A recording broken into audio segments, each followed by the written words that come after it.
Hi, welcome to YP Education Trick Channel.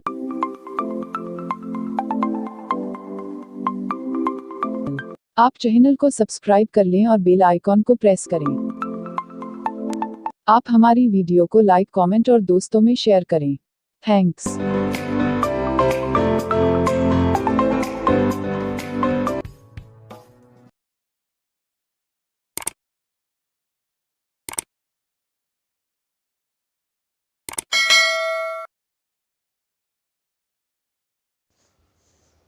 Hello friends, स्वागत है आपका वाईपी एजुकेशन ट्रिक चैनल पर। दोस्तों, इस वीडियो में हम बात करेंगे आपकी बायोलॉजी की। बेटे, बायोलॉजी से संबंधित बहुत ही महत्वपूर्ण वीडियो होगी ये, क्योंकि इस वीडियो में हम सब इम्पोर्टेंट फैक्ट लेके आए हैं। तो बेटे, इस बायोलॉजी की वीडियो है, वीडियो को शुरू से लेकर लास्ट तक देखना, आपको बिल्कुल मज़ा आ जाएगा। बहुत ही अच्छी नॉलेज आपको आज मिलने वाली है इस वीडियो में।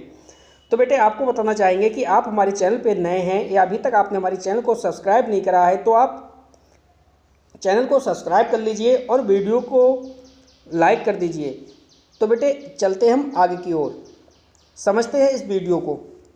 यह वीडियो एग्जाम के हिसाब से बहुत ही महत्वपूर्ण वीडियो होने वाली है। देखो, कह रहा है डीएनए का पूरा नाम बताइए। तो डीएनए का पूरा नाम क्या है? डीऑक्सी राइबो न्यूक्लिक एसिड है। अगर मैं यहाँ पे देखिए डीएनए से रिलेटेड और पॉइंट की बात करूँगा, मैं अगर पूछूँगा, आपसे पूछूँ कि भाई ये बताओ डीएनए की खोज किसने की? डीएनए की जो खोज है वो किसने की? ठीक है, तो आपका आंसर आना चाहिए कमेंट बॉक्स में। सभी मेरे प्यारे बच्चे, जितने भी स्टूडेंट देख रहे हैं, वो इसका आंसर देंगे कि डीएनए की खोज किसने की। ठीक है, अब मैं आपसे एक क्वेश्चन और बात पूछूंगा कि भाई डीएनए का जो मॉडल है ना, ये डीएनए का मॉडल है, ये मॉडल किसने प्रस्तुत करा? देखो, चलिए इसका आंसर मैं आपको बता देता हूँ। वैज्ञानिक है वाटसन तथा क्रिक। वाटसन तथा क्रिक ने सन 1953 में, कब? सन 1953 में डीएनए का मॉडल प्रस्तुत करा। इसके लिए बेटे, इनके लिए 1962 में नोबेल पुरस्कार से सम्मानित भी किया गया है। तो डीएनए का पूरा नाम है, मैंने आपको बताया। डीएनए के मॉडल कब प्रस्तुत किया है? 1953 में। डीएनए से संबंधित वाटसन तथा क्रिक को कब नोबेल प्राइज मिला? 1962 में। डीएनए की खोज किसने की, ये आपको बताना है। नेक्स्ट क्वेश्चन समझिए। अगला क्वेश्चन कितना प्यारा क्वेश्चन है। आरएनए का पूरा नाम। आरएनए का पूरा नाम है राइबो न्यूक्लिक एसिड। यहाँ पे आरएनए, टाइप्स ऑफ आरएनए की बात करूँ मैं, तो आरएनए होता है 3 प्रकार का। कौन सा? एमआरएनए। आरएनए 3 प्रकार का होता है, एमआरएनए, टीआरएनए और आरआरएनए। ठीक है, एमआरएनए का मतलब है मैसेंजर आरएनए, टीआरएनए का मतलब है ट्रांसफर आरएनए, आरआरएनए का मतलब है राइबोसोमल आरएनए। अगर मैं आपसे ये क्वेश्चन और पूछूं, बहुत ही बेहतरीन क्वेश्चन, मैं आपसे पूछूं कि आप ये बताओ आरएनए का काम क्या होता है? आरएनए का जो फंक्शन है ना, कार्य, तो कार्य क्या होता है? तो आप क्या बताओगे? आरएनए का जो कार्य होता है वो क्या होता है? चलिए, मैं आपको कार्य नहीं बताऊंगा, आपसे पूछ रहा हूं बेटे आरएनए का क्या कार्य होता है, तो आपको फंक्शन बताना है इसका। कमेंट करिए और बताइए।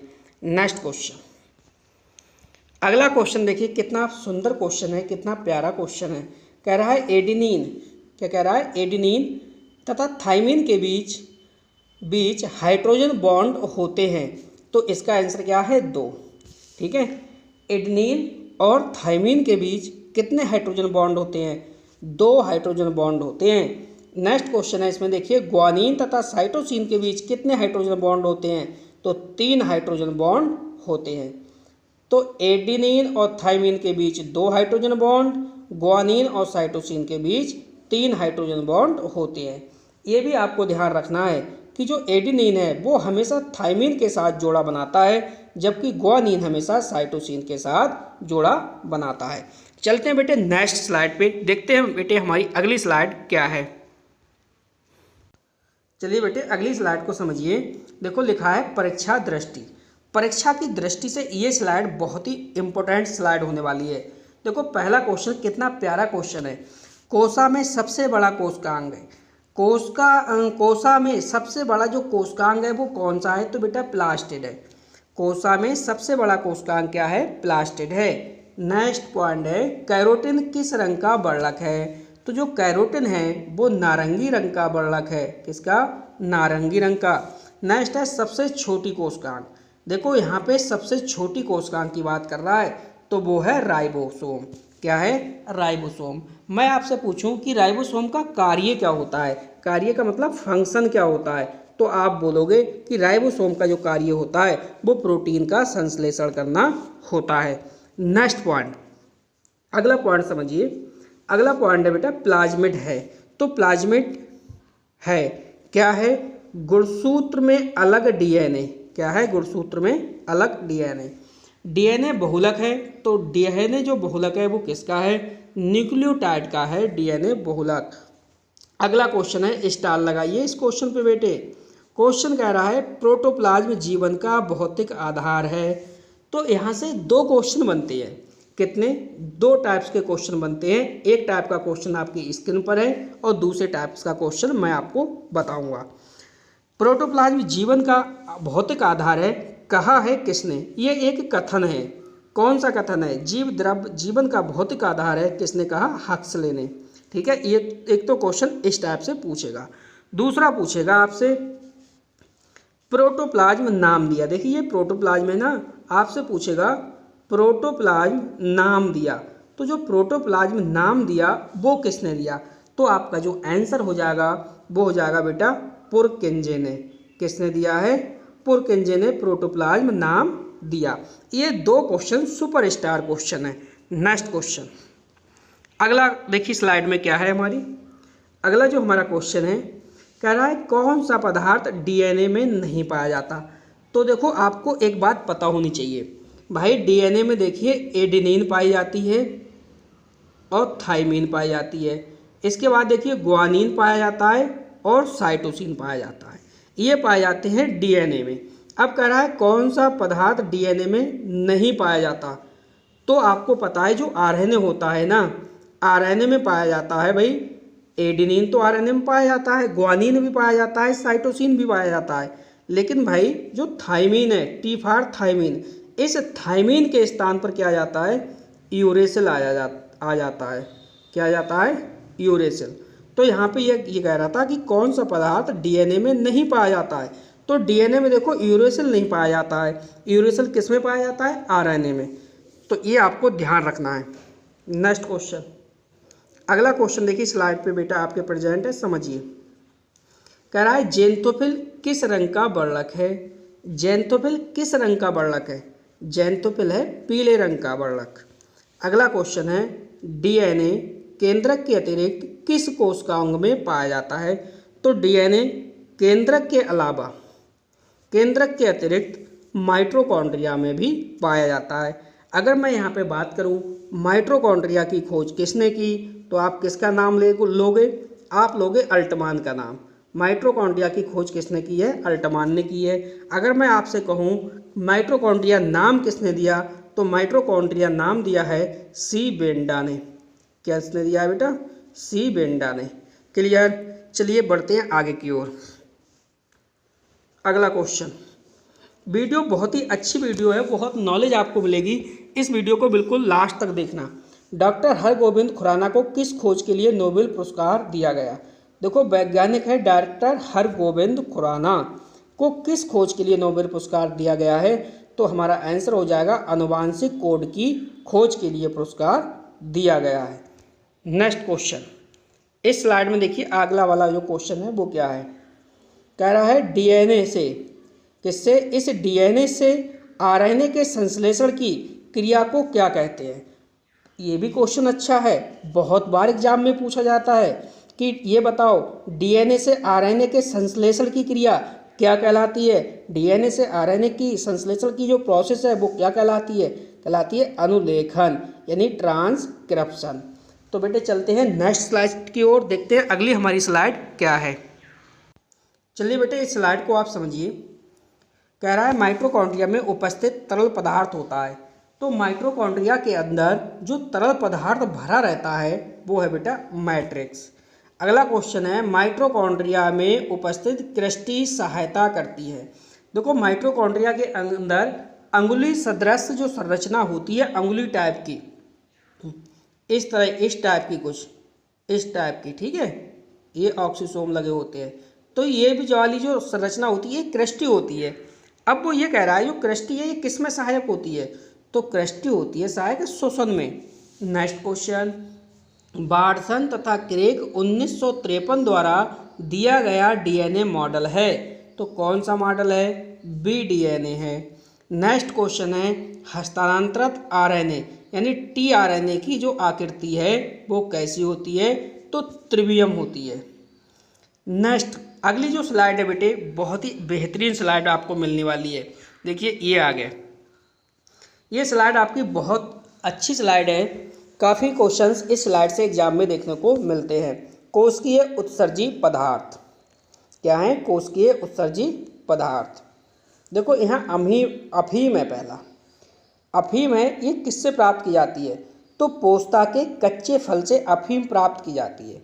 आपसे पूछेगा कुनैन किससे प्राप्त की जाती है, तो कुनैन की जाती है बेटे सिनकोना की छाल से। नेक्स्ट है रेस्प्रिन, तो राउबेल्फिया क्या बोलोगे इसे, राउबेल्फिया सर्पेंटाइन की जड़ से, स्पर्टाइन की जड़ बोल दो, कोई टेंशन नहीं है। अगला जो पॉइंट है हमारा वो पॉइंट है बेटा निकोटिन। निकोटिन है वो किससे प्राप्त होता है, तो तंबाकू की पत्ती से निकोटिन प्राप्त होता है। कैफीन किससे प्राप्त होता है, तो कैफीन होता है कॉफ़ी के बीजों से प्राप्त। थिन किससे प्राप्त होता है, चाय की पत्तियों से थिन प्राप्त होता है। ये स्लाइड बहुत ही बेहतरीन स्लाइड है बेटे। रबर की बात करें तो रबर होता है, रबर किससे होता है, हेविया पौधे से प्राप्त लैक्टस से। नेक्स्ट है एट्रोपिन, तो जो एट्रोपिन है वो एट्रोपा की जड़ों से प्राप्त होता है। नेक्स्ट अगला क्वेश्चन समझिए, अगला क्वेश्चन देखिए आपके स्क्रीन पर है, कत्था। कत्था किससे प्राप्त होता है, एकेसिया पौधे की लकड़ी से। अब बेटे जो मैं ये वाली आपको स्लाइड करा रहा हूँ ये बिल्कुल मज़ा आ जाएगा आपको बेटे इस स्लाइड से क्वेश्चन को पढ़ते हुए। देखो रंग है और बर्लक है, यहाँ से भी क्वेश्चन आपका एग्जाम में 100% पूछा जाता है। तो कह रहा है सेब का लाल रंग है वो किस बर्लक के कारण होता है, तो सेब का लाल रंग होता है एंथोसाइनिन के कारण। अगला है टमाटर का लाल रंग, तो बेटे टमाटर का जो लाल रंग होता है वो होता है लाइकोपिन के कारण। नेक्स्ट है पपीते का पीला रंग, तो पपीते का जो पीला रंग होता है वो होता है कैरिका जैंथिन के कारण। गाजर का नारंगी रंग, तो गाजर का नारंगी रंग होता है कैरोटीन के कारण। नेक्स्ट है हल्दी का रंग, तो जैंथोपिल के कारण। चलते बेटे नेक्स्ट स्लाइड की ओर। जो अगली स्लाइड है ये भी आपकी काफ़ी महत्वपूर्ण होगी। चलिए बेटे ये स्लाइड को समझिए। ऊपर लिखा है देखिए R.H. भिटेकर, R.H. हिटेकर 1969 का 5 वर्गीकरण जगत, ठीक है, 5 वर्गीकरण जगत किसने दिया है, R.H. हिटेकर 1969 में। देखो इसने 5 जगतों में बांटा है। पहला है आपका मोनेरा, दूसरा है प्रोटिस्टा, तीसरा है फंजाई, चौथा है पादप और जो पांचवा है आपका वो है एनीमिया यानी जंतु, एनीमेलिया। तो इसने 5 जगत में बांटा है किसने, देखो R.H. हिटेकर ने। समझो जैसे पहला जगत है मोनेरा, तो मोनेरा में किसे किसको रखा गया है, देखो मोनेरा में रखा गया है सभी प्रोकैरियोटिक जीव। जैसे प्रोकैरियोटिक जीव का मतलब माइक्रोप्लाज्मा, बैक्टीरिया और नीलहरित शैवाल, इसे रखा गया है मोनेरा के अंतर्गत। नेक्स्ट है प्रोटिस्टा, तो प्रोटिस्टा में किसे रखा गया है, प्रोटिस्टा में रखा गया है प्रोटोजोआ, अमीबा, पैरामीशियम। ये देखिए सब एक कोशिकीय प्राणी हैं, एक कोशिकीय प्राणी को इसमें प्रोटिस्टा में रखा गया है। नेक्स्ट है फंजाई, तो फंजाई में किस किस को रखा गया है, देखो फंजाई में रखा गया है कवक, मशरूम और ईस्ट को। इसके बाद है प्लांटी यानी पादप, तो इसमें रखा गया है पादप में पेड़ पौधों को। नेक्स्ट है जंतु, तो जंतु में कशेरुकी व अकशेरुकी जंतुओं को। ये है 5 जगत सिद्धांत जो दिया है, किसने दिया है बेटा, हिटेकर जी ने, R.H. हिटेकर 1969 में, ठीक है। तो पहला आपने क्या पढ़ा था 5 जगत में? पहला जगत कौन सा था? मोनेरा, दूसरा प्रोटिस्टा, तीसरा फंजाई, चौथा पादप और पांचवा जंतु। ठीक है, आपने समझ लिया इस स्लाइड को बहुत ही अच्छे से। तो बेटे कमेंट करिए आज की वीडियो आपको कैसी लगी। वीडियो देखने के लिए आपका बहुत बहुत धन्यवाद। आपका दिन शुभ हो।